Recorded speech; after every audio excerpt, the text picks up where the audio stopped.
Merci et bienvenue à ce dialogue ouvert sur l'accessibilité numérique des femmes et des filles, opportunités et défis, organisé dans le cadre de la 10e édition du Rifen Tour pour les jeunes filles dans les TIC.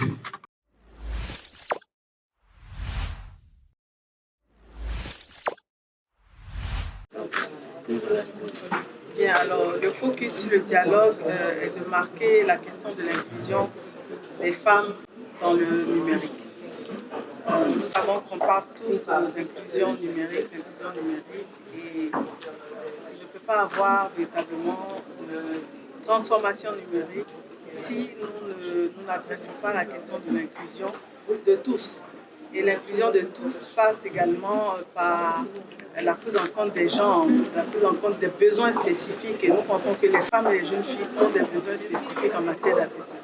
Et c'est pourquoi le Rifen Tour, qui a été lancé depuis le 6, a décidé, à la veille de la cérémonie officielle de clôture, d'adresser cette problématique afin que tous nous puissions contribuer à la mise en place de stratégies et de politiques nationales concernant la question de l'accessibilité des femmes et des jeunes.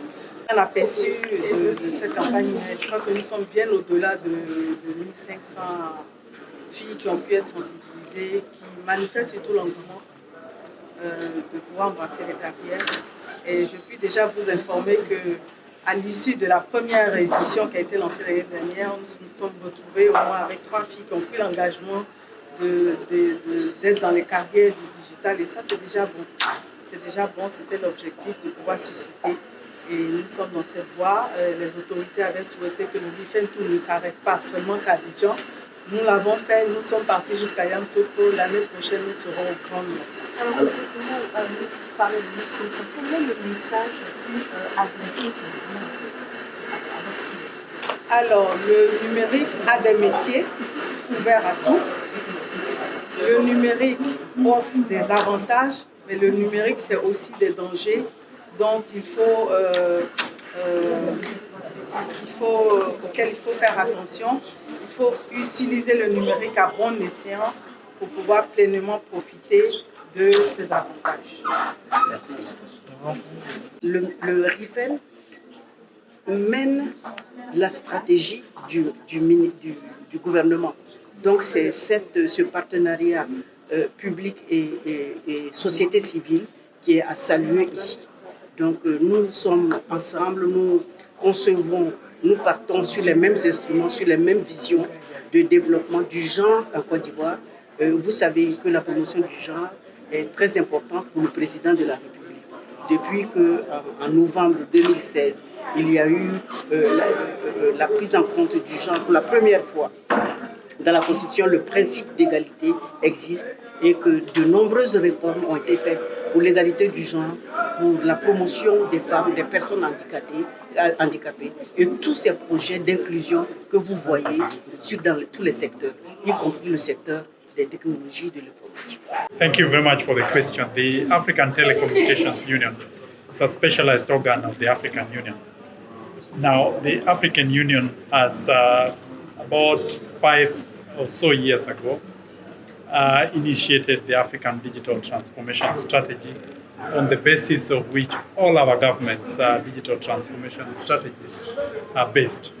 And that strategy encompasses issues of access, issues of data management, issues of cybersecurity, and issues of how we integrate our various economic systems, be it agriculture, be it education, be it health, in the digital economy.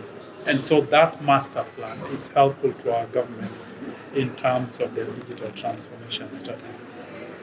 Alors pour ce qui est de la transition numérique, nous avons initié un programme avec l'Union africaine. Il faut remarquer et rappeler que nous sommes un organisme de l'Union africaine et récemment nous avons initié un projet qui opte dans le cadre de la cybersécurité dans l'agriculture et qui donne une opportunité un peu plus vaste à nos différents gouvernements de plus se numériser. présent avec ma collègue Loli Gaëtan, qui est expert dans les questions de genre, toujours dans l'inclusion digitale.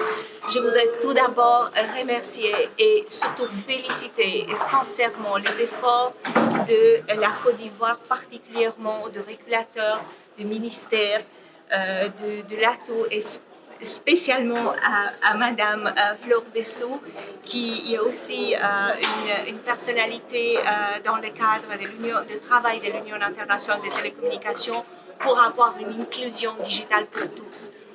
La raison de ma visite ici, c'est de parler un peu de l'accessibilité. Qu'est-ce que c'est l'accessibilité? C'est cette rampe dans le monde digital qu'on veut tous offrir pour laisser personne derrière dans l'espace digital. C'est très important et grâce à des événements comme celui qu'on va célébrer aujourd'hui et des discussions ouvertes comme celles qu'on va avoir aujourd'hui, on peut comprendre pas seulement qu'est-ce que c'est l'accessibilité, mais qu'est-ce qu'on doit faire et comment on peut avancer pour que tout le monde fait partie de l'inclusion digitale. Je vous remercie. C'est un projet c'est une étude qui est en cours, initiée par l'autorité de régulation des télécommunications, afin de pouvoir prendre tout le monde pour l'accessibilité du numérique, afin de briser le fossé numérique pour tout le monde. Les handicapés, c'est vrai que les femmes, on fait attention aux jeunes filles et aux femmes, mais aussi il y a des personnes handicapées. Ça dépend de tout le monde dans ce système.